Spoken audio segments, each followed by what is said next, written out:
Hello friend, मैं हूं अजय और आप देख रहे हैं सुपर फास्ट इंग्लिश। और आज मैं आप लोगों को बताने वाला हूं द अर्थ का ऑब्जेक्टिव क्वेश्चन। तो फ्रेंड्स, ये एग्जाम के दृष्टिकोण से काफी महत्वपूर्ण है और आप ट्वेल्थ के स्टूडेंट्स हैं और इस बार आप ट्वेल्थ का एग्जाम देने जा रहे हैं, तो ये वीडियो आप जरूर देखिए। लेकिन इससे पहले मैं आप लोगों से रिक्वेस्ट करना चाहूंगा कि इससे पिछले वाले वीडियो अभी तक आपने नहीं देखा है तो सबसे पहले पिछले वाले वीडियो का, पिछले वाले लेसन्स का सभी ऑब्जेक्टिव्स को आप देख लीजिए, ताकि आपको स्टेप बाय स्टेप समझ में आ जाए कि अब किस लेसन का ऑब्जेक्टिव क्वेश्चन आपको देखना है। तो चलिए शुरू करते हैं फ्रेंड्स और देखते हैं द अर्थ का ऑब्जेक्टिव क्वेश्चन। तो आपका पहला क्वेश्चन है the earth is a dash dash. The earth एक डैश है। ड्रामा, पोएट्री, स्टोरी या फिर ऐसे। इसमें से आपका द अर्थ क्या है? तो फ्रेंड्स, पहले नंबर आपको देखना है कि ये ड्रामा है नहीं, पोएट्री है नहीं क्योंकि पोएट्री का एक राइम्स होता है, ऐसे भी नहीं है ये क्योंकि ये ऐसे का एक पर्टिकुलर किसी टॉपिक पे कोई मैटर लिखा जाता है। तो ये आपका हो सकता है स्टोरी। तो स्टोरी आपका सही आंसर है। तो आप इस प्रकार से एग्जाम में भी आप गेस कर सकते हैं ऑब्जेक्टिव क्वेश्चंस का। चलिए देखते हैं आपका अगला क्वेश्चन क्या है। अगला क्वेश्चन है H E. Bates also work for some time as a या एन। उन्होंने यानी कि एच.ई. बिट्स ने कुछ समय के लिए एक के रूप में भी काम किए थे। किसके रूप में वो काम किए थे? यानी कि वो राइटर तो थे ही, लेकिन राइटर के पहले वो किस रूप में वो काम करते थे? तो आपके पास ऑप्शन है एक्टर के रूप में, जर्नलिस्ट के रूप में, सिंगर के रूप में या फिर लाइब्रेरियन के रूप में। तो इसमें से किस चीज में उन्होंने वर्क किया था? ओके, देखते हैं इसका सही ऑप्शन क्या है। तो सही इसका ऑप्शन है आपका बी, यानी कि जर्नलिस्ट, यानी कि राइटर के पहले वो एज ए जर्नलिस्ट वर्क किए थे। ओके, अगला क्वेश्चन देखते हैं हम लोग। The earth is written by. The earth किसके द्वारा लिखा गया है? तो फ्रेंड्स, अभी आपको कुछ देर पहले मैंने बताया कि द अर्थ जो है आपका लिखा गया है एच.ई. बिट्स के द्वारा। तो यू हैव 4 ऑप्शन। आपके पास एग्जाम में ऐसे 4 ऑप्शन मिलेंगे, बट अगर आपको पता है कि किसने लिखा हुआ है, सही आंसर क्या है, तो आपके लिए कोई बड़ी मुश्किल नहीं होने वाली है। तो द अर्थ has been written by H E. Bates. Next question है आपका Benjy went on thus with the simple business of making hens lay eggs. Benjy ने मुर्गियों को अंडे देने के साधारण व्यवसाय को वो समझ गया था। यू नो कि द अर्थ में जो सबसे एक महत्वपूर्ण व्यक्ति होता है जिसका नाम होता है Benjy, he was a simple minded person. एक साधारण दिमाग का लड़का होता है और वो मुर्गियों को रखना वो शुरू करता है और उस मुर्गियों को रखने के व्यवसाय को वो समझ गया था। कैसे समझा था? इमीडिएटली समझ लिया था, स्लोली समझ लिया था, स्ट्रेट फास्टली समझ लिया था, या फिर नॉन ऑफ एबव। तो फ्रेंड्स, कैसे वो समझा था इस व्यवसाय को? तो let us see correct answer. सही आंसर है इसका इमीडिएटली। बेंजे भले ही एक सिंपल साधारण लड़का था, लेकिन वो मुर्गी के व्यवसाय को बहुत जल्दी वो समझ गया था। अगला क्वेश्चन देखते हैं। Benjy asked his parents to eat in the dash. Benjy ने अपने माता पिता से डैश में खाने को कहा। आपको पता है कि बेंजे एक सिंपल माइंडेड पर्सन था और वो और उसने शादी किया था एक लड़की से जिसका नाम था फ्लोरेंस। और फ्लोरेंस और उसके यानी कि बेंजे के माता पिता से हमेशा झगड़ा होता रहता था। इसीलिए बेंजे ने एक दिन अपने माता पिता से बोल देता है कि तुम लोगों को जा करके खाना, मतलब आगे वाले फ्रंट में आपको खाना नहीं खाना है, आपको जा करके खाना खाना है। कहां? किचन में, ड्राइंग रूम में, बरामदा में या फिर बाथरूम में। तो कहां बोला था उसने खाना खाने के लिए? तो let us see correct answer. सही आंसर क्या है उसका? तो सही आंसर है किचन। एक्चुअली जब झगड़ा हुआ था तो बेंजे ने अपने माता पिता से कहा था कि तुम लोग अब जाकर के किचन में खाना खा सकते हो, आपको आगे वाले रूम में खाना नहीं खाना है। Let us see next question.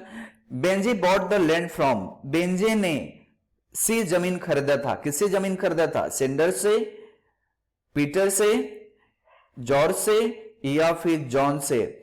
आपको पता है कि बेंजे जिस जगह रहता था वो जगह लीज पर लिया गया था, लेकिन बाद में बेंजे ने अपने मुर्गियों के व्यवसाय को जब बढ़ा दिया था, काफी उसके पास पैसे जब हो गए थे, तो वो जमीन उसने खरीद लिया था। लेकिन किससे खरीदा था वो?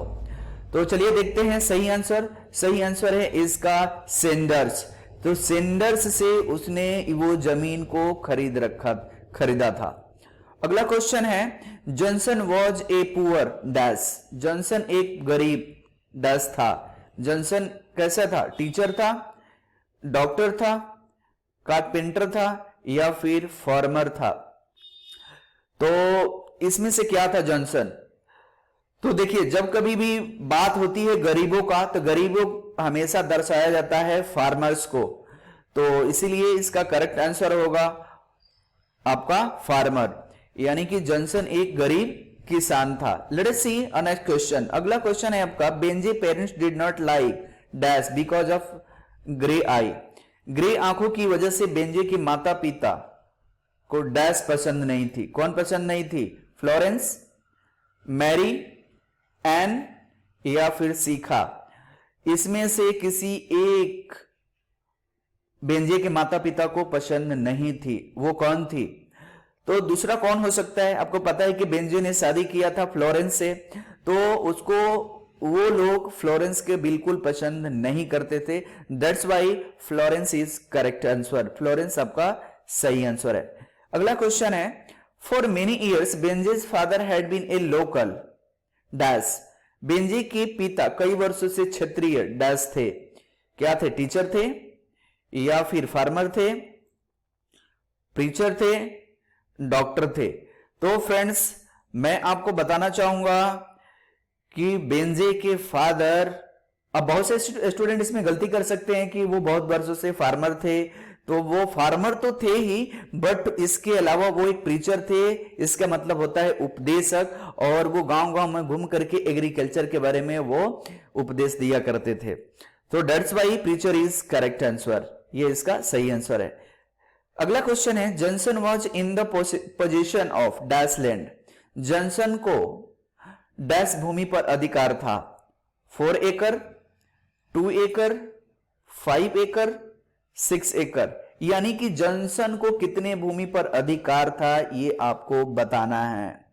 ओके, तो चलिए देखते हैं इसका सही आंसर क्या होगा। सही आंसर है 4 एकड़, यानी कि 4 एकड़ जमीन पर जॉनसन को अधिकार था।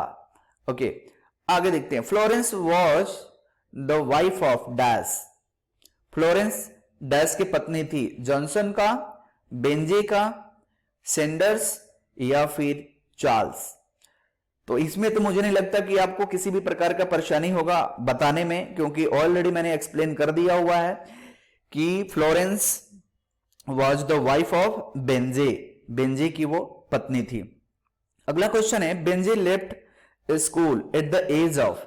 बेंजे ने डैश की उम्र में स्कूल छोड़ दिया। कितने साल के एज में छोड़ दिया था? 12 साल के एज में, 13 साल के एज में, 14 साल के एज में या फिर 15 साल के एज में? आपको बताना है कि इसका सही आंसर क्या होगा। तो let us see correct answer 14 years. 14 साल की उम्र में बेंजे ने स्कूल छोड़ दिया था। Because he was a simple minded boys. वो एक साधारण दिमाग का लड़का था और वो अपने उम्र के हिसाब के लड़कों कि इतना उसका दिमाग नहीं था, इसीलिए उसका पढ़ाई लिखाई में मन नहीं लगता था, इसलिए उसने स्कूल छोड़ दिया था। Let us see next question. Benjy was the son of dash. Benjy dash के लड़का था। जॉन का, जॉनसन का, सेंडर्स का या फिर संजय का? तो अगर आपने ये लेसन पढ़ा होगा तो आपको पता होगा कि जॉनसन, अब बेंजे किसका लड़का था? तो बेंजे वॉज जॉनसन। जॉनसन के लड़का था Benjy. Okay, dash was the real owner of the land. Dash के वास्तविक मालिक थे, यानी कि किसका? सेंडर्स का। सेंडर्स, चार्ल्स, जॉर्ज या फिर मेंडर्स? यानी कि जो जमीन के जो वास्तविक मालिक थे वो कौन था, ये आपको बताना है। तो let us see correct answer. सही आंसर क्या है? सेंडर्स। सेंडर्स जो है उस जमीन का वास्तविक मालिक था जिस जमीन पर बेंजे और उसके पेरेंट्स रह रहे थे। समझ में आया? अगला क्वेश्चन है, how many hens were at first kept by Benjy. Benjy के द्वारा पहली बार कितनी मुर्गियों को रखा गया था? 10 और डजन, 50, 20, 40। तो पहली बार में उसने कितने मुर्गियों को रखा हुआ था? तो आपको पता होना चाहिए कि बेंजे ने पहली बार मुर्गियों को रखा था 10 to डजन, 10 से 12 मुर्गियों को उसने रखा था। अगला क्वेश्चन है, Benjy parents gave him a passbook when he was 10 years. Benjy के माता पिता उसे पासबुक दे दिए जब वो 10 साल का था। कितने साल का था कि उसके पेरेंट्स ने उसको दे दिए थे? एक्चुअली क्या हुआ था कि बेंजे मुर्गियों को अंडों बेच बेच करके वो पैसा इकट्ठा कर रहा था, अपने मदर्स को दे रहा था। तो उसकी मदर्स ने बोली थी कि जब तुम 10 साल के हो जाओगे तो हम लोग तुम्हें ये पासबुक दे देंगे। कितने साल का? 18 साल का, 20 साल का, 21 साल का या फिर 25 साल का? समझ में आया? तो इसका सही आंसर होगा 21 ईयर्स, यानी कि 21 साल के जब तुम हो जाओगे तो तुम्हें ये पासबुक दे दिया जाएगा, ऐसा उसके पेरेंट्स ने बोला हुआ था। अगला क्वेश्चन है, Benjy entered into the house with dash as his wife at the age of 40। Benjy dash के साथ पत्नी के रूप में 40 वर्ष की उम्र में प्रवेश किया था। तो मैरा, जून, मार्टिन या फिर फ्लोरेंस? तो इसमें मुझे नहीं लगता कि आप लोगों को दिक्कत होगा, क्योंकि बेंजे की वाइफ जो थी वो फ्लोरेंस थी, तो वो फ्लोरेंस के साथ ही वो इंटर करेगा। तो करेक्ट आंसर इज फ्लोरेंस। अगला क्वेश्चन है, who suggested to keep hens to engage Benjy. Benjy को व्यस्त रखने के लिए, मुर्गियां रखने के लिए किसने सलाह दिया था? Teachers, doctor, fathers, mothers? तो मैं बता दूं कि एक्चुअली वो क्या हुआ था कि बेंजे के फादर काफी परेशान थे, तो इसीलिए वो गए थे किसी के पास, मैं नाम नहीं बताऊंगा, किसी के पास गए थे और उन्होंने सलाह दिया था कि एक्चुअली क्या है, बेंजे एक सिंपल माइंडेड लड़का है, तो इससे बेहतर होगा कि उसके लिए कुछ मुर्गियां रख दो ताकि वो इंगेज रहे। तो वो गए थे किसके पास? तो एक डॉक्टर के पास, and doctor advised him to keep hens to engage Benjy. Okay, तो अगला क्वेश्चन है, H E Bates was born in. H E Bates का जन्म हुआ था, कब हुआ था? इंग्लैंड में, अमेरिका में, इंडिया में या फिर चाइना में? कहां हुआ था एची बीट्स का जन्म? आपको बताना है। तो let us see correct answer. सही आंसर है इसका इंग्लैंड। तो इंग्लैंड में इनका जन्म हुआ था। अगला क्वेश्चन है, Benjy finally left his parents dash. अंत में बेंजे अपने माता पिता को डैश छोड़ देता है। कहां पे छोड़ देता है? इन द फॉरेस्ट, जंगल में, स्टेशन पर, फुटपाथ पर या फिर पुराने वाले घर पर? कहां छोड़ता है वो? तो देखते हैं इसका सही आंसर क्या है। सही आंसर है ऑन द पोमेंट्स। एक्चुअली क्या होता है कि लास्ट में बेंजे और उसके पेरेंट्स में झगड़ा हो जाता है और बेंजे अपने घर से अपने पेरेंट्स को निकाल देता है और ले जाकर के उन्हें फुटपाथ पर छोड़ देता है। समझ में आया? अगला क्वेश्चन है, बेंजे वाज मोर इंटरेस्टेड इन। बेंजे को डैश में ज्यादा रुचि था। किसमें रुचि था? काउज में, गॉट में, डॉग्स में, हैंस में? तो किसमें वो ज्यादा रुचि लेता था आपको बताना है। तो कि जब वो हैंस रखा था तो हैंस में ही वो ज्यादा रुचि लेता होगा, तो hence is correct answer. Who was Florence? Florence कौन थी? Benje's wife, Benje relative, Benje sister या फिर बेंजे मदर? तो बेंजे जो है फ्लोरेंस बेंजे की वाइफ थी। It is a correct answer. Okay, अगला है, H E Bates was born in. H E Bates का जन्म में हुआ था। कब हुआ था? 1905, 1907, 1904 या फिर 1903? कब हुआ था उनका जन्म?